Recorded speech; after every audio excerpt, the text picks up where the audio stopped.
Ken invited me. Ken's wanted to do this trip for a while, and I was lucky enough to be invited by Ken. We decided in like I think I said yes around the 4th of July in 2019, and we left the 3rd of November, so it was very quick. And I just want to point out also that Ken is here tonight, listening and available at the end for Q&A. And Bruce Nalaboff, who is also part of the crew for one of the passages, is on Zoom tonight too. So I'm just going to start by sharing my screen.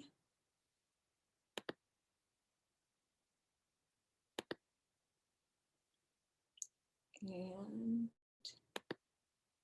all right, so we left from Mystic, Connecticut in November of 2019, and this is our tracking that's been on the boat.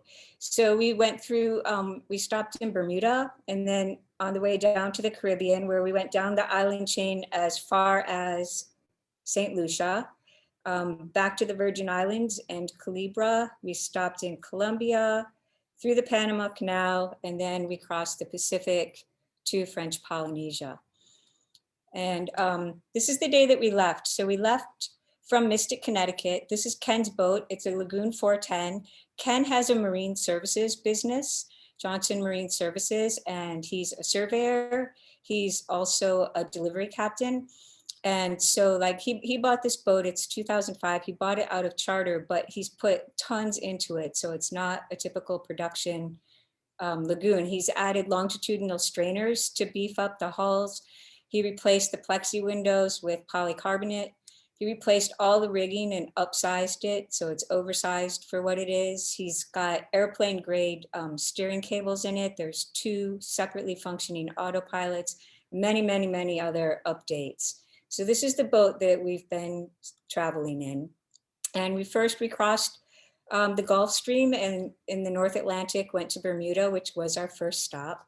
So I know that there's a lot that we've done to cover in 45 minutes. And I've heard that in particular, there's kind of an interest on circumnavigating in the group. So I'm gonna blow through some things quicker than others. And if you have questions, I'll come back to them later, but I'm just gonna hit some of the highlights in the Caribbean. So after Bermuda, we went to the Virgin Islands and then Dominica, which was definitely a highlight for me. It's a very lush, mountainous, gorgeous island. We rented a car and we bought all sorts of produce from these, the people that were farming the land there.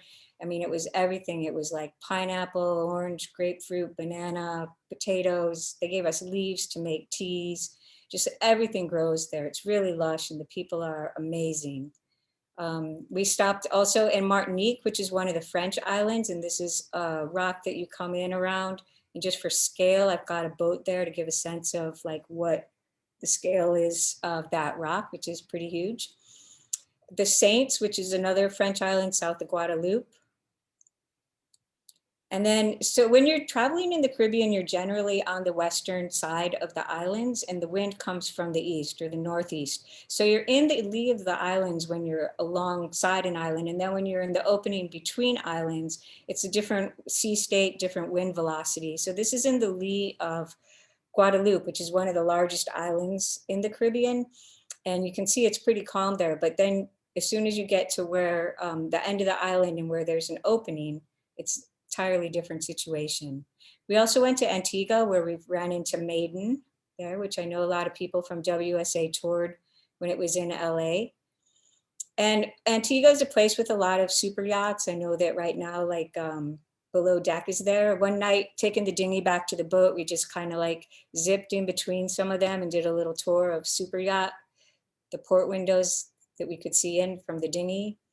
We went to St. Martin, which is half Dutch, half French, and we snuck into this hotel and did a little pool lounging and poolside drinking. And this is the ocean out there.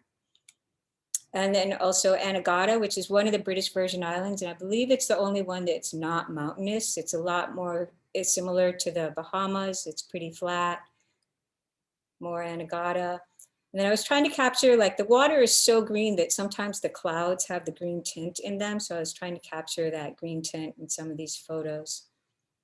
So this is just more Caribbean. This is the US Virgin Islands, St. John, and a lot of that is actually in park land.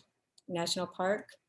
And then this is the British Virgin Islands. This is Trellis Bay. This was a welder that we went to his studio and he makes these fireballs.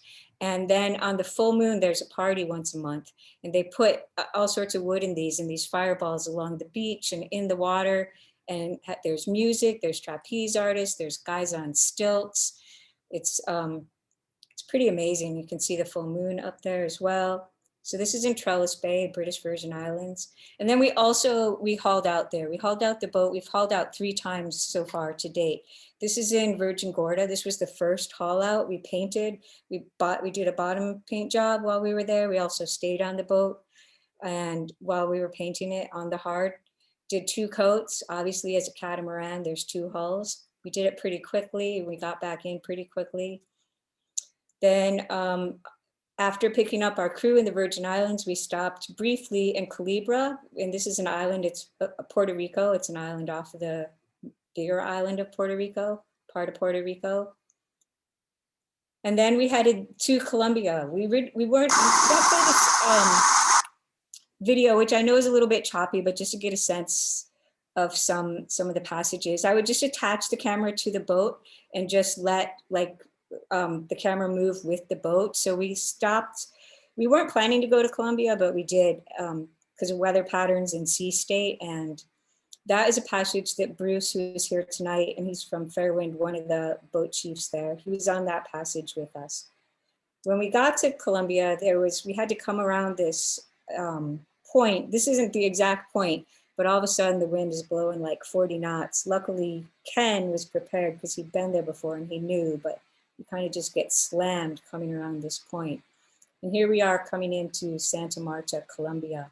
This is Bruce here and Eric, who was also crew on that part of the trip, who's a friend of Ken's in Connecticut. We brought this sailing dinghy along with us that also will row, and we used this when we were at anchor. We sailed around the anchorages in that boat. So Santa Marta was just amazing. I fell totally in love with Colombia. There's all sorts of street culture. There's performers everywhere, music everywhere, art everywhere. It's lush. We went into the mountains. This is where like the coffee and the cocoa grow. And it's just, the people are phenomenal. The food is like unbelievable. It's so good. But it's always blowing there. This is the marina. There were 2 places that we were actually in a marina. Otherwise, we were at anchor or occasionally on a mooring ball. So this is the marina. This is an island out in the water that was all lit up, and you can just see it's like constantly blowing. There was like no weather window to go. It was just like always the grid files, that all the weather was always just like red. That was it. It was always blowing, and we had to go. We had to get on. We were going to Panama, so we did. We left Colombia for Panama in the best conditions that we could, which weren't great. This was probably the most challenging part of the trip, from Colombia to Panama. We had winds that gusted to 45, and we had waves that were like 12 to 20 feet. We had breaking seas, and we actually breaking into the cockpit also. So one time I tried to go like hang up the GoPro to get some footage of it, but I got slammed by a wave. And I mean, I saw it coming and just couldn't even move fast enough. But the boat ended up, at one point it was moving at 21 knots with no mainsail up and just a tiny, tiny, tiny bit of jib. So we were pretty concerned. The potential for pitch pulling was certainly there. And since then, we've kind of talked quite a bit about this part of the trip and how to proceed further, especially like when we get to crossing the Indian Ocean and around Africa, South Africa, where there are big seas. So this is the AIS coming into Panama. You can see there is like unbelievable amounts of traffic, and it's definitely a bit overwhelming. This is our boat, our waypoint here, and looks like we got like 19 knots behind us. Then when you come into Panama on the Atlantic side, there's like one place to land, and that's the Shelter Bay Marina, and that's what this is. There is no other option on the Atlantic side. So everybody that's there is either about to go through the canal, which is the most common, or they've just gone through the canal. And we happened to be there at Carnival, and we had dancers come to the marina. It was kind of a surprise. They just showed up and danced. It was pretty cool.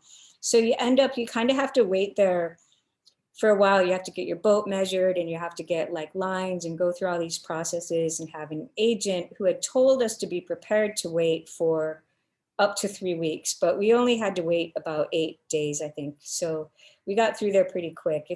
There's nothing there. It's not, we would go, there's jungle there. There's not a town or anything. There's the marina and there's jungle and there's this abandoned fort, but there's all sorts of monkeys and holler monkeys. So we'd go for walks in the morning. It's kind of sweltering during the day. So you get up and go walking in the jungle in the morning. Then there was a shuttle from the Shelter Bay Marina that took us to Cologne daily. You could sign up to go on the shuttle and you could provision. This is a roadside stand that they would stop at for produce. And they would go into Cologne for about an hour and a half or 2 hours. And Cologne was like, definitely, it's tough living in Cologne. It was pretty, I found it pretty photogenic, but it's a tough place to live. This is all Cologne. So this was like the nearest town. They had these amazing buses. They were all school buses. They were painted, and this was like the transportation that was available. If you didn't have your own car, the paint jobs were just amazing, and they were all over the roads. This is the Chagres River. This is what's dammed to make Lake Gatun between the Atlantic and the Pacific sides of the Panama Canal.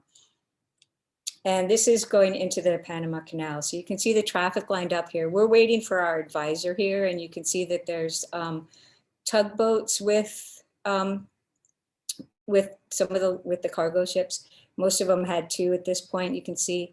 So when you go through the canal, they assign you an advisor. It's a 2-day event, and there appears to be like 2 sailboats that go through the canal a day. It's almost all commercial traffic, and they put the sailboats in together, and they assign you an advisor on the boat.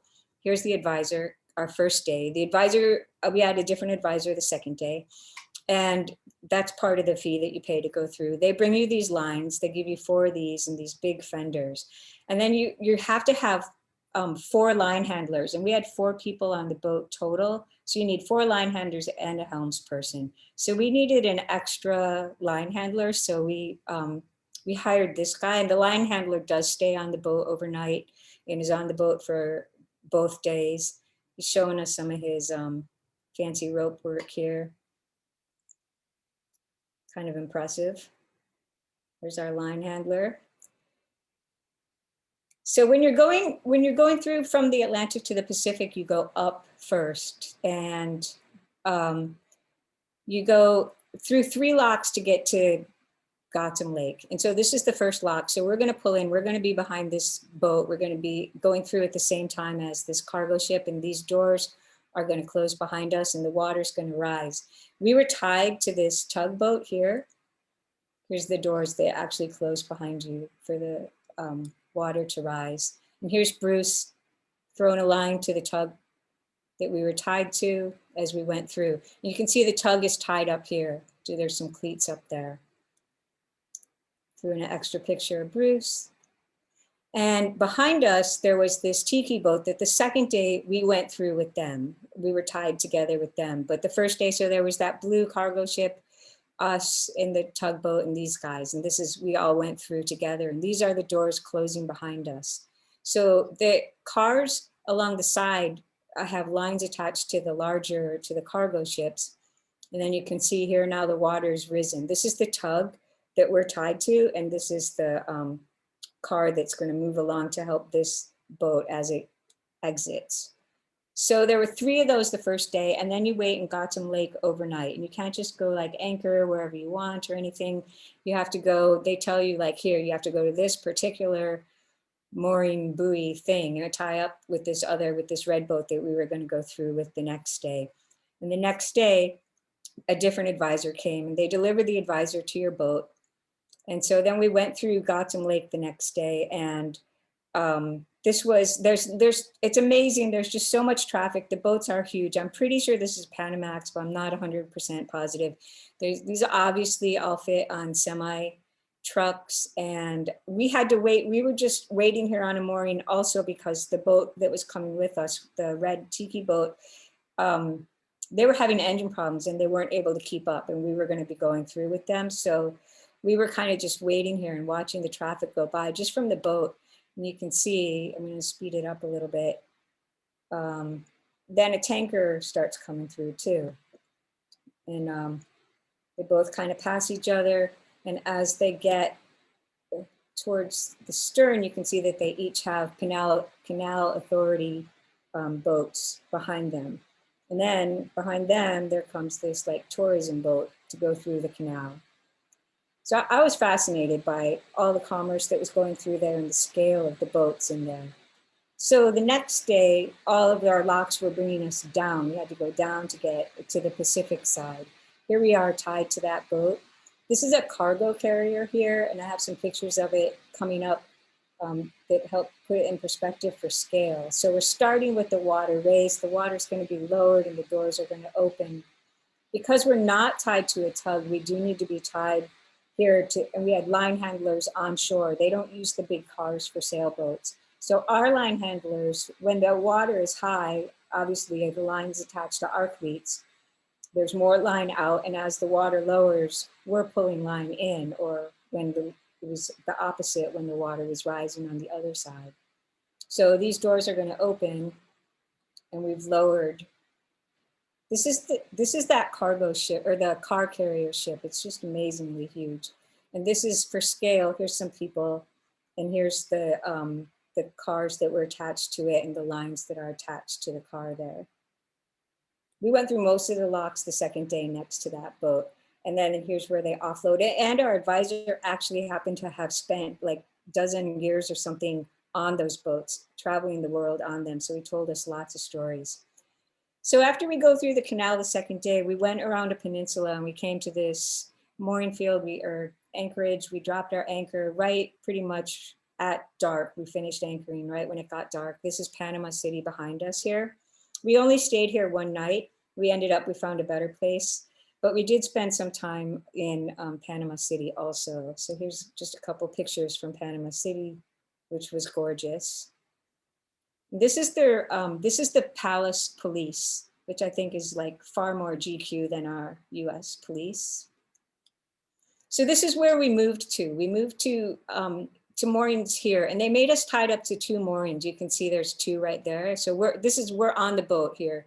This is the bridge. This is where everything is happening. This is either the entrance or the exit to the canal. We couldn't have been any closer, and we ended up spending close to a month, I think, here on mooring balls here. We came and left a couple times, but we always came back here, except for that first night I showed earlier. This is the Bridge of the Americas. This is connecting the land of what's considered North America and South America.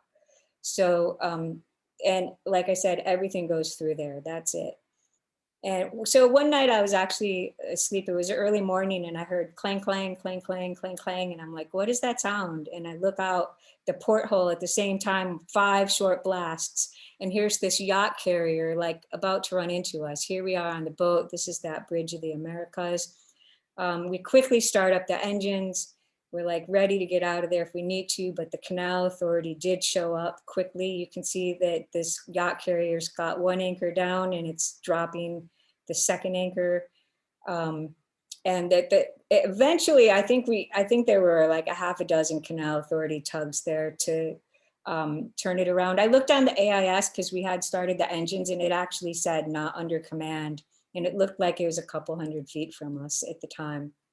So from our anchorage or mooring there, we watched all sorts of traffic go by, and we had like competitions where we would try to guess the length of the boat going through the cargo ship or tanker or whatever, and look on AIS and see who was closer.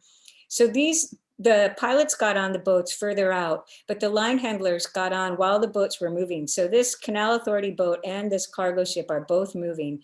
And there's a guy climbing a ladder here. I know it might not be easy to see. There's a guy climbing a ladder to get on this ramp where there's another guy coming up, and there's already some guys at the top. So the boats would be moving and they would offload their line handlers there, climbing up that ladder to get onto the boats. It was fascinating. This is leaving. This is Panama City in the distance, leaving. And we went to Las Perlas Islands, which are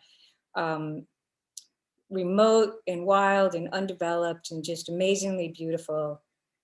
We spent some time there, and Just took a lot of photos. We brought the dinghy to a place where there was a village one day. There were a lot of uninhabited islands and there weren't very many people when there was a village. This guy gave us a tour of the village there.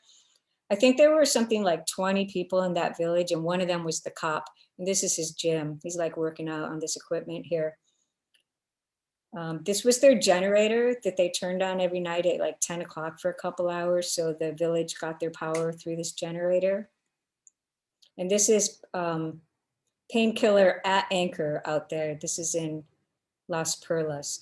So we had, in Las Perlas, we rigged up this Gennaker that we have that on a bowsprit that will fold in when we're not using it. We hadn't really used it. We had tested it out and we had used it a little bit in the Caribbean, not much, but we rigged it up again here because we hadn't used it coming to Panama.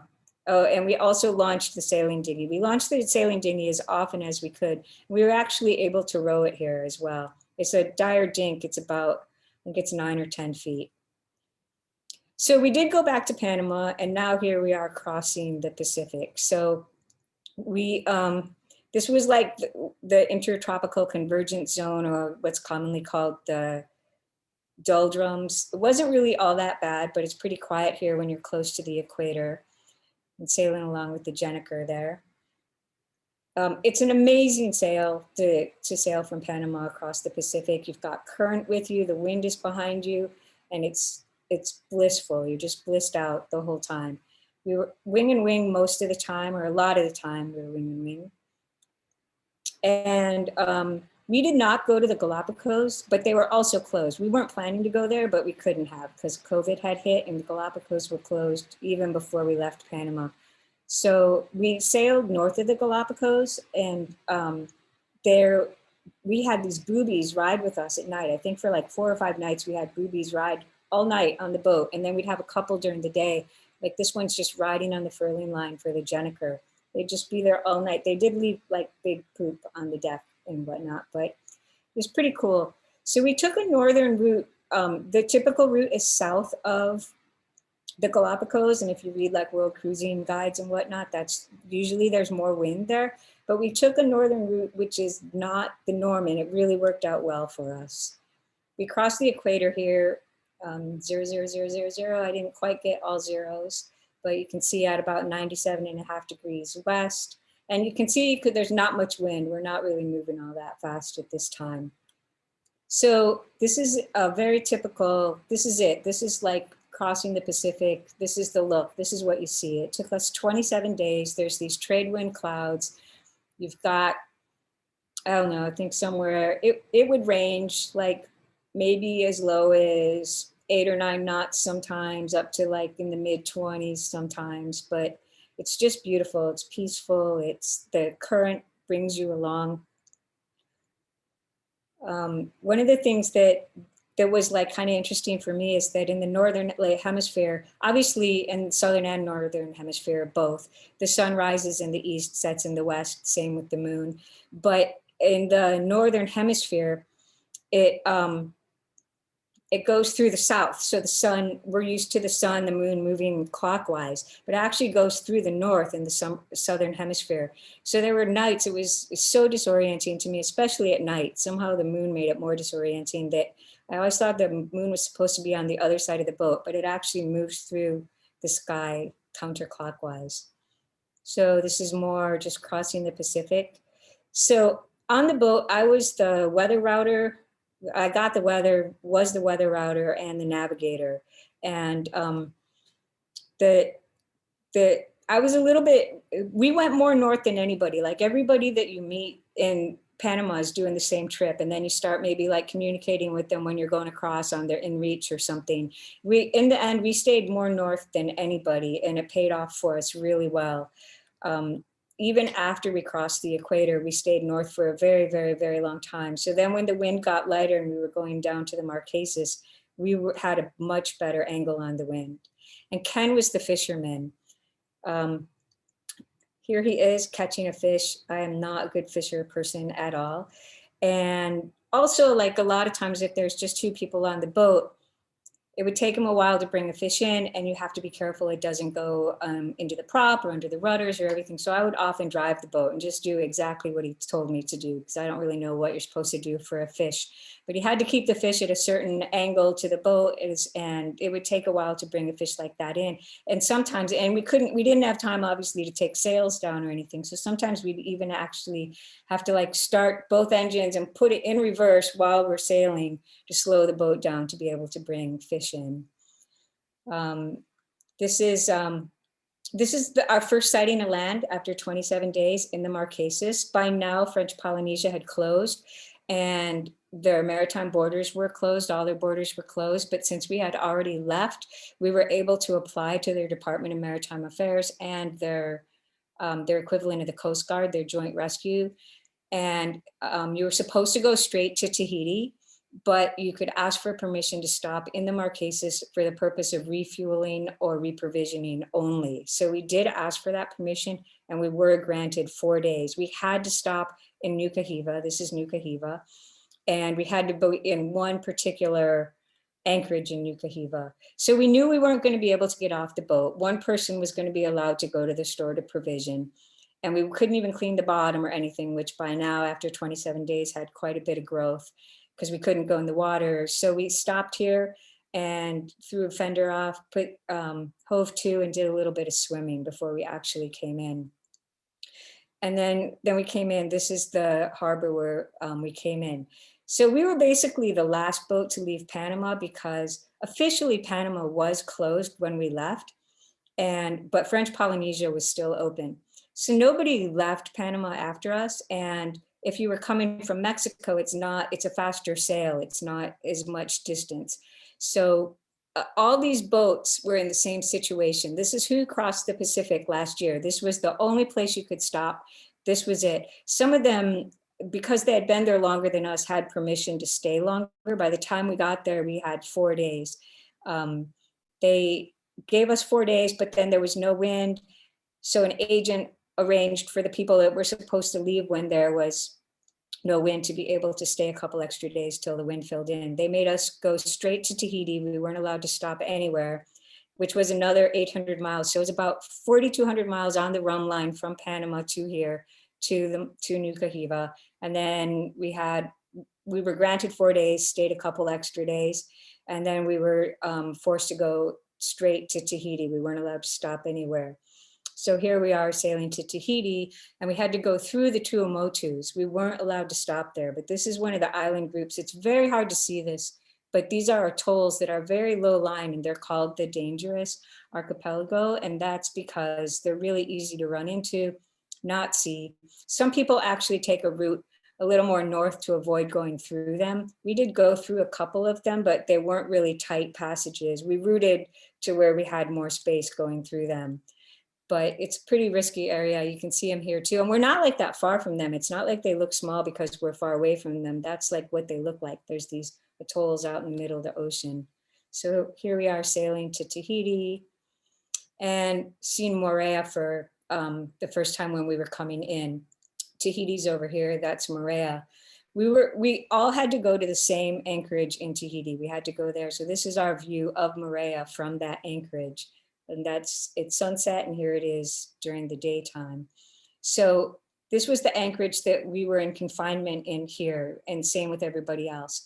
And they had even more strict confinement in some ways, like in French Polynesia, we had to get permission. I mean, in the Marquesas and Nuka Hiva, we had to get permission from the police to go to the grocery store. And then there were like 3 police checkpoints between the dock and the grocery store that was like a quarter of a mile away. And here it was like a little bit easier. You still had to get this form filled out to show the police, but you could go to the store. They didn't let us both go into the store at the same time, but anyway, you still had to stay on your boat. You weren't supposed to go in the water or anything. And this anchorage became known as the Hotel California because, again, everybody was in the same situation. So we arrived initially in the Marquesas. I think it was April 10th, I believe. And the confinement eventually was gradually lifted in increments, but it was lifted enough that we could leave this anchorage in the end of May. I think it was like May 29th or 30th, something like that. And so, oh, here's some rays under the boat. So almost everybody went, they went west. They went to the societies, which we did want to do, but we really wanted to see the Tuamotus too. So we went back. We actually traveled back east. So we went from Tahiti and we went to like Rangiroa, Ahe, Apataki, Fakarava, and then we did go back to Tahiti. We did do the societies, and then again we went back to the Tuamotus. So generally, going to the Tuamotus is on the traditional like milk run or coconut run.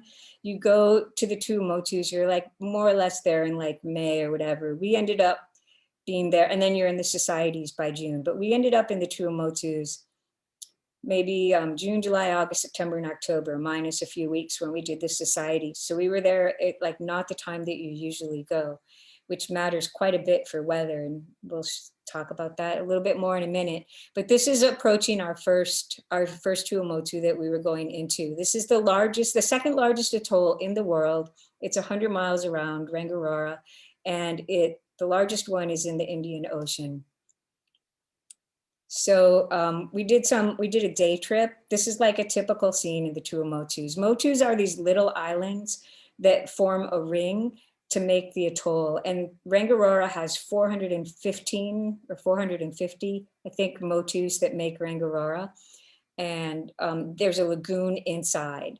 So this was from a day trip that we did, just a fire on the beach there. I mean, the water's amazing. It's beautiful. It looks like those, screen backgrounds on Zoom. And so then you have to move. So when you're in the lagoon, you have to move for the weather. So if the wind is blowing from one direction, you get behind a motu that'll keep you in the lee. And then the wind's going to blow from another direction. So you move somewhere else. And so you're always paying attention to the weather and what's happening. It's not really blowing here, but we did move here because we knew it was going to blow and we were going to be more protected there. The underwater life is just stunning. This is just like regular scuba diving, just like fish. And then in the mornings, we would throw like little pieces of baguette, which is the only affordable thing to eat in French Polynesia. We would throw little pieces of baguette into the water. And this is just throwing the GoPro underneath the boat after throwing little crumbs of bread in the water. I mean, it's just amazing. This is just crossing the lagoon after we had moved to be protected from wind. Moving the wind had changed. We were now moving to a different place. Came into lots of dolphins swimming with us. So this is the pass. This is the big thing about the Tuamotu, is getting into and out of these lagoons.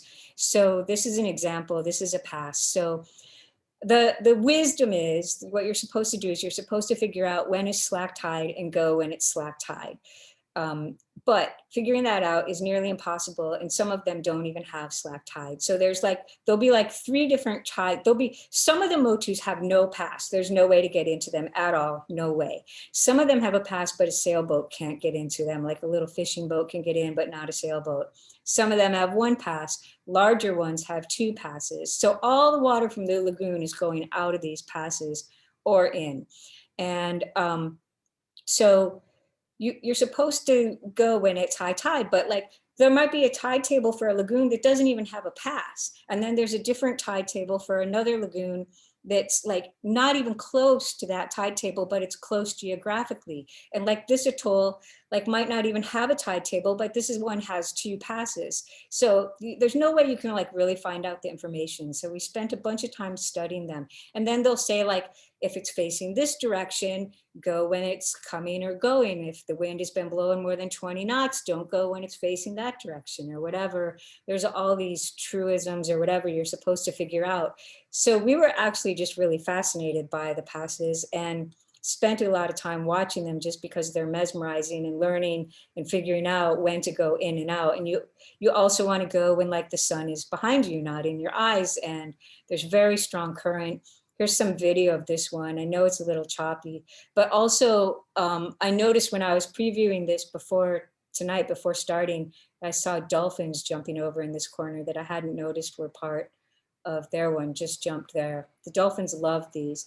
So you can see the water's going out. So sometimes there's another dolphin. There's like very often there's times, at this pass in particular, we studied this, we were there almost every day. And I think we saw water actually coming in, you know, like I can remember 2 terms. It might have been more than that, but like the water was just always going out. It didn't matter. The water was just like always going out. So you have to figure out when to move about. So this is going out through that pass, which was a pretty good time. We had figured that one out. Somebody came, friends of ours in a different boat came in their dinghy and took these photos. And there's Ken with the shrouds at the helm, and they took these photos of us going through. And there, you can see we've got one reef in. So then when you leave though, you're going to another atoll generally. So you also got to plan when to get to that atoll. What direction is that pass facing? Has it been blowing more than 20 that direction or the other direction? And you don't want to go there in the middle of the night. So it's actually one of the more interesting parts about the Tuamotus, besides that they're beautiful. And then because we were there at the time when generally people aren't there, we had these maramus, they're winter winds. They're called the maramus, and they come along with these highs, and they don't necessarily, the wind doesn't necessarily follow the isobars, and it's confusing because they travel with highs rather than lows, and it just blows and blows and blows. So it'll blow like in the 30s for sometimes like 5, 6 days in a row, and it'll rain kind of off and on. It doesn't rain the entire time. So then you're watching the weather and you got to be sure like, okay, there's a maramu coming. You got to be in the right place. You got to be in an atoll where you have some protection, and not all the atolls have places where you can have protection from certain directions of wind. And they, so you plan out quite a bit in advance that you're going to go to this atoll because the wind is moving that direction. Has a place where you can be. There's going to be a maramu. It's going to blow like nuts. You're probably not even going to put the dinghy in. Many of those days you're going to have like backgammon tournaments and eat a bunch of food and watch movies for days. And then when it's over, you can go to the next atoll. So we ended up traveling with different boats at different times, like knowing like, okay, there's a maramu coming, let's go to this atoll. And so they would come also. Some days like no one would get off their boat because it was just brutal sometimes, but gorgeous as well. And really interesting to study the weather there. So this is just like a cell phone picture looking out at the ocean side, like standing on the lagoon looking out. And another view looking out at the open ocean.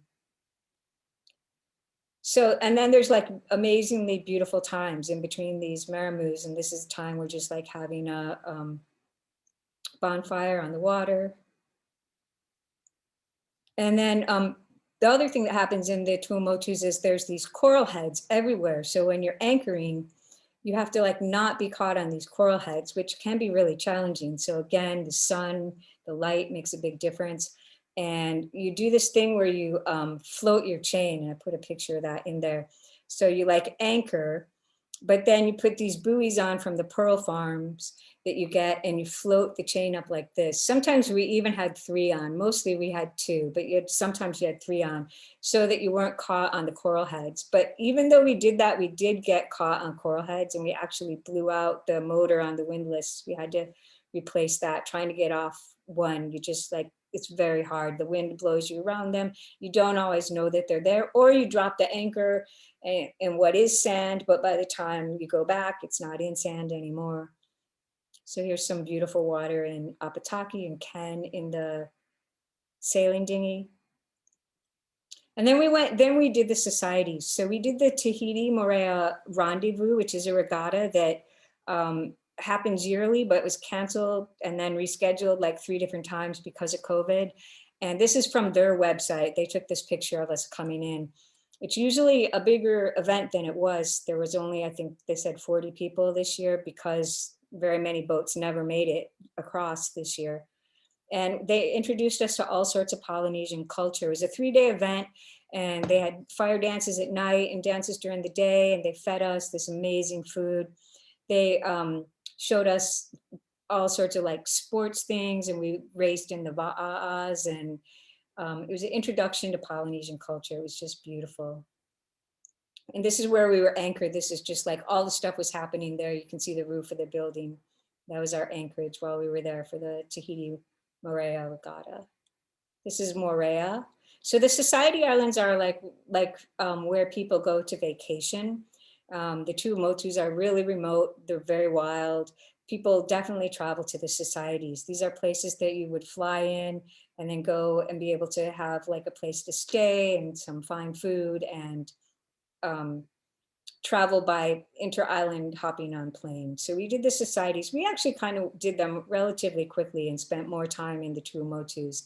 This is Wahine. All of these have rings around them, more Wahine, and they do have reefs, but the passes are very easy. They're not a major consideration in terms of weather or anything. When you can easily move about in the societies and go in and out of the passes. I mean, you can't be stupid, you have to be paying attention, but this is Raiatea, and this is where people do charter boats. And my understanding is this is where WSA people chartered. And back here, it's hard to see, but there's some masts. That's the Dream Yachts charter place in Raiatea. And this is more Raiatea. Raiatea shares a lagoon with Taha'a, and this is Taha'a, and some local transportation there. Some motus in Taha'a.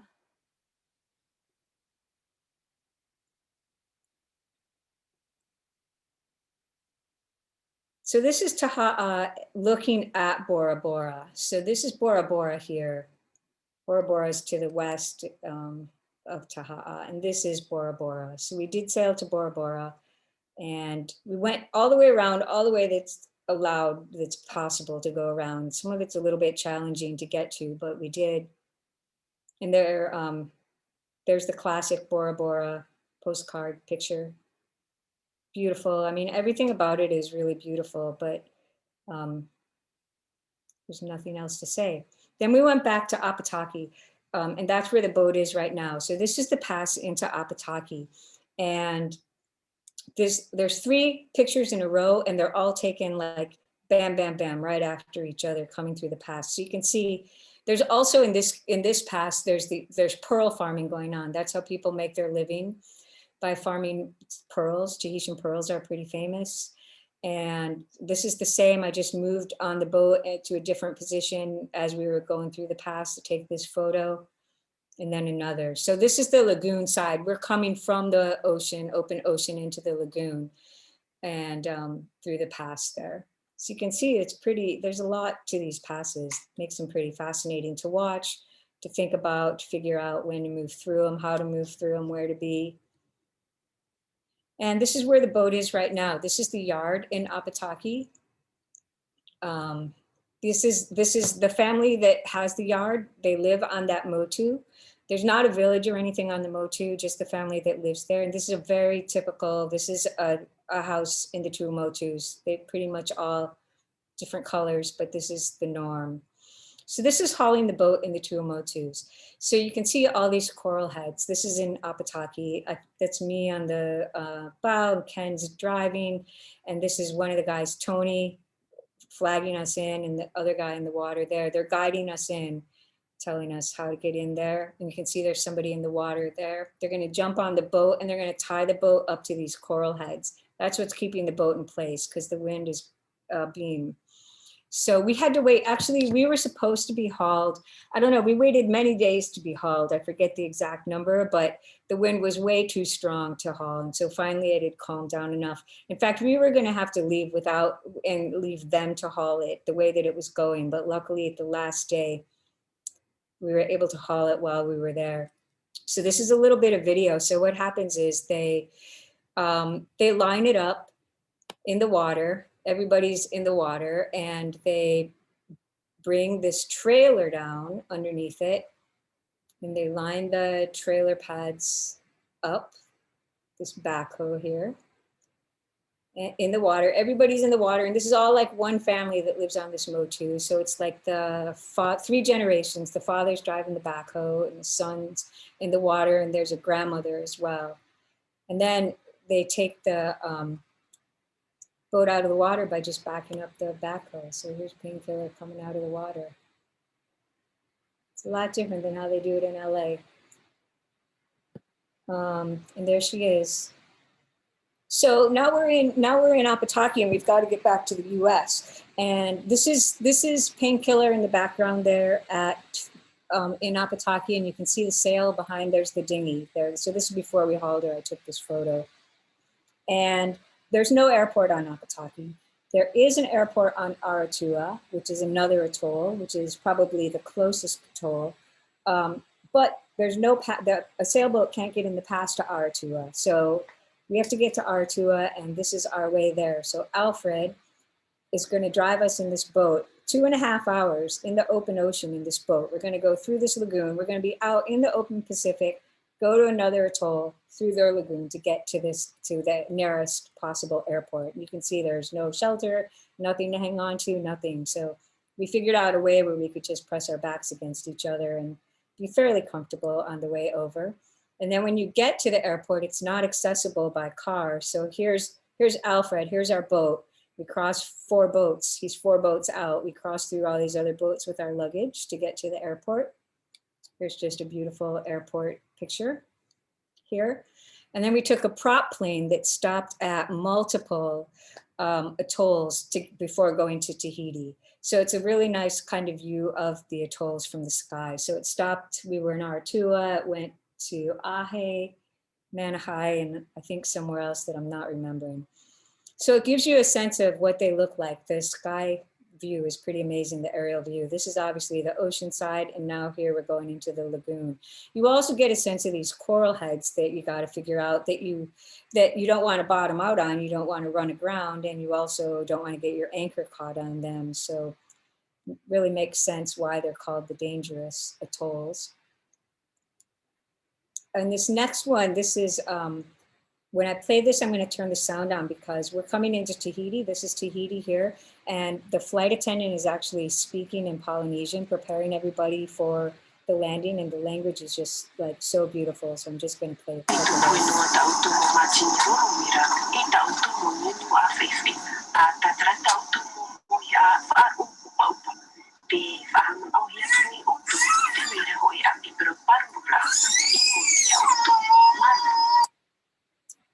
and then this is us also coming in. It's the same, it's coming in, it's the rest of that flight that you just saw, but we're going by the anchorage where we did confinement. So we're going by what became known as the Hotel California. And you'll see the boats over there. So there's where we did our confinement. So we're flying in over that and captured that. And then the plane lands, and then obviously we catch an international flight to the US. So I'm going to answer questions. If you're interested, we've got a website. And also if you're interested more about the confinement, there's a podcast that Temper Footnotes did. It's on the podcast in Apple products, at least. I'm sure it is in Google products. And it's Temper Footnotes is the podcast and Hotel California is the episode. So that's a lot of focus on the confinement.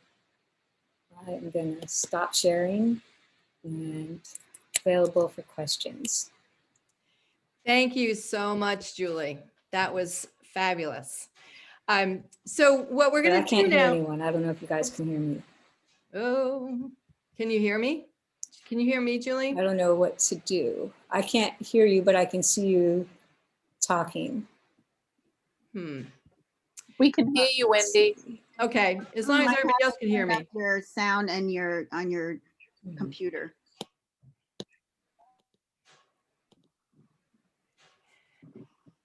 Okay, so what we're going to do is I'm going to read the questions that are in the I don't know why I can't hear you. I don't know either. Okay, try again. All right, can you hear me now? Yes. Okay, good. Okay, so I'm going to read the questions in the chat. As we said before, if Ken and Bruce want to unmute and participate in answering, that would be fine. So I think our first question was from Coco, who said that Panama used to be quite dangerous. So how is it now? So I think that that's still a reputation in Cologne, but not necessarily in Panama City. And I think that you have to have certain kind of street smart and wisdom traveling Cologne, and you do maybe not go certain places, but there's also a whole zone because cruise ships come there. So we found it relatively safe. I mean, we only took the shuttle from the marina to Cologne to provision, and we're smart about what we did. We did rent a car there once also, but otherwise Panama City was fine. Okay, from Sadie. What made you decide to take the northern route instead of the southern route to cross the Pacific? Two things. There was this, there was supposedly this like shadow intertropical convergence zone. I was receiving weekly, I subscribed to like a blog from a weather guy in New Zealand that did the entire South Pacific. And he was talking about this near intertropical convergence zone on the southern side of the equator. And because it was the equinox when we were in that area and how that was affecting the weather patterns. It was that, and then as we kept going, we did still stay very north, even after we went north of the Galapagos. And that was in part wanting to have a really good angle on the wind, and also this weather blog that I'd been reading that came out weekly from the New Zealand guy about the weather in the South Pacific. Okay, and from Susan, how does a catamaran handle in the rough seas compared to a monohull? It's much more comfortable, that's my opinion. But Ken, do you want to answer on that? 2 keels, 2 rudders, 2 engines. Straight as an arrow. Yeah, we didn't even come close to broaching or anything in that rough patch that I was talking about. Like, we were fine in that area. It handles, and on the boat, Ken, when we're like reefing and stuff, I'm the mast person. So Ken is in the cockpit and I'm up at the mast. And I have to say that I really appreciate the stability of that. You know, like often when you're putting the third reef in, it's blowing, you know, and you're not on your side, you know, you still have to be careful and be balanced, but not nearly what you have to do on a monohull in the rough weather. Okay, from Melody. Were you lined up on rangefinders to help keep you straight in your approach to the small passes? There were no rangefinders. The only rangefinders that I saw were in the societies. There were none in the Tuamotus. There were rangefinders in Wahine that I saw, but otherwise there weren't rangefinders. From Debbie, what is next for Painkiller? Okay, so Painkiller. We had tickets back on February 22nd to return to the boat. We are supposed to be in New Zealand now. It is closed. The entire South Pacific is closed. We're not in New Zealand, obviously. We were already going to postpone our return because we want to be able to move forward, not be stuck, as beautiful as it is, not be stuck in French Polynesia. We'd like to be moving forward. And then French Polynesia just closed again. So our flight actually has now even been canceled. So even if we weren't already going to postpone, we can't, and they can't reschedule it. They have no idea when they're going to allow flights again. So now, because we're not going to be able to go to New Zealand, we were going to do like a second season in the South Pacific. The plan would be to be able to get to Australia and then across the Indian Ocean, which you need to do by the beginning of November to get to South Africa. So probably the hope is that next winter enough things will be open that we can move. It's cyclone season right now also, so you don't want to be moving right now.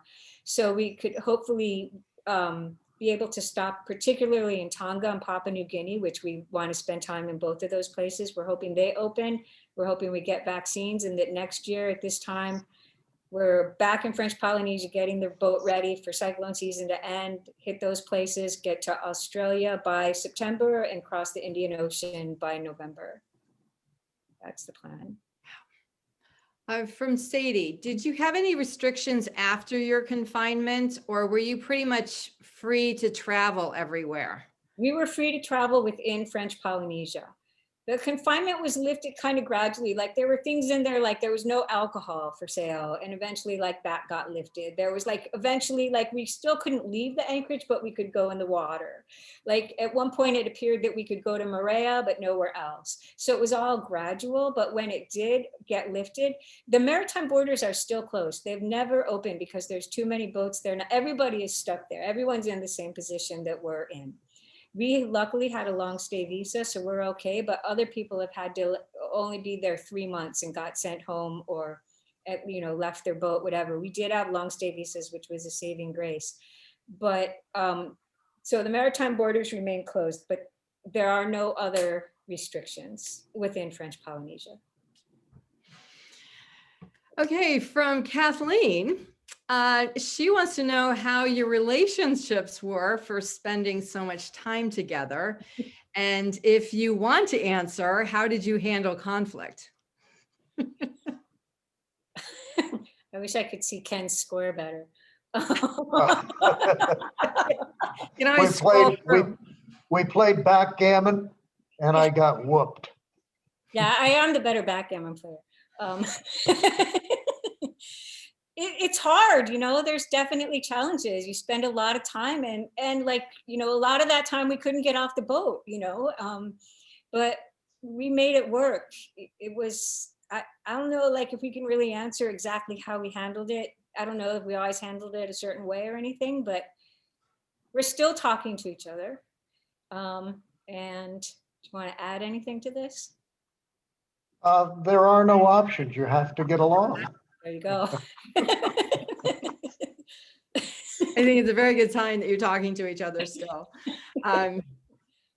Another question is the long-term plan to come back to the US with the boat or to leave the boat somewhere else? No, it's to circumnavigate and bring it back to Connecticut. That's where Ken lives.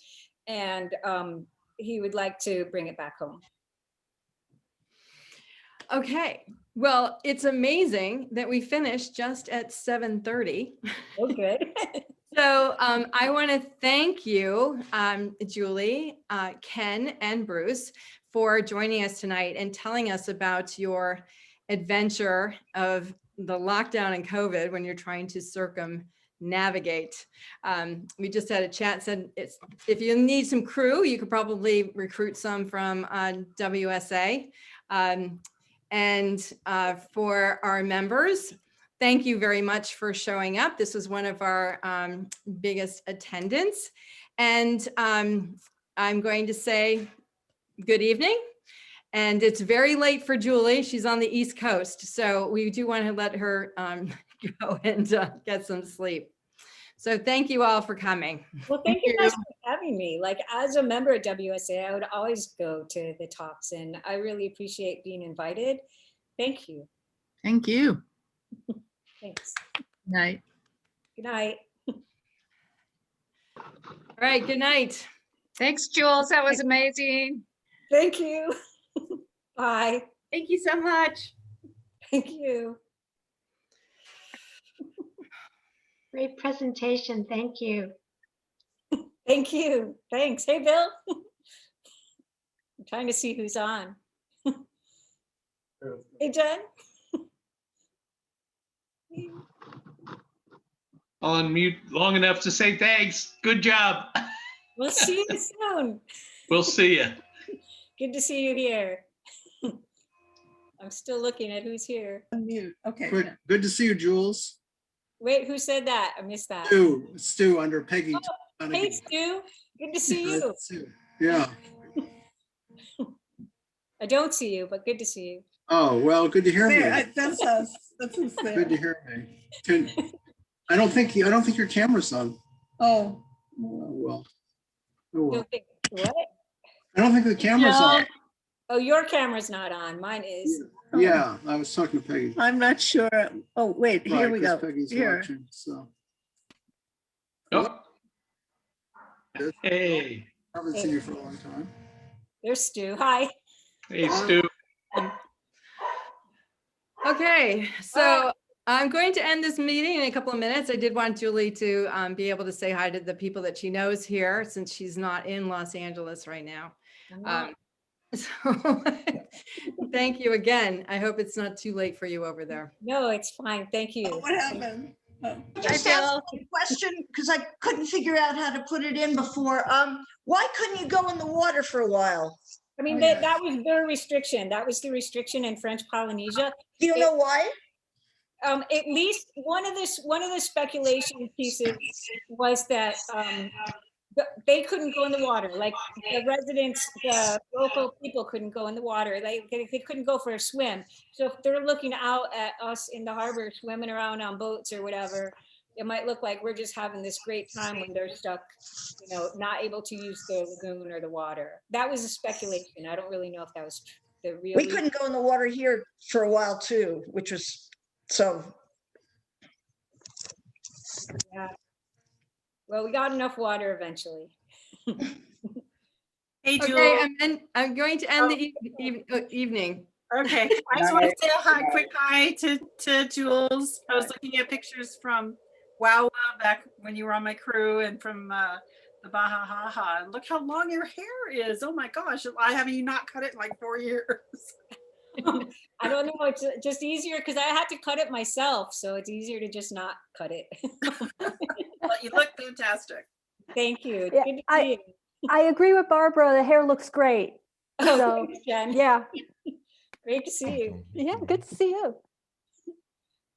Miss you guys. I miss LA. I'll be back. Of course. We'll look forward to seeing you. I Hi, look forward to doing everybody. that. Congratulations. Bye. It was Nice Thank talk. you.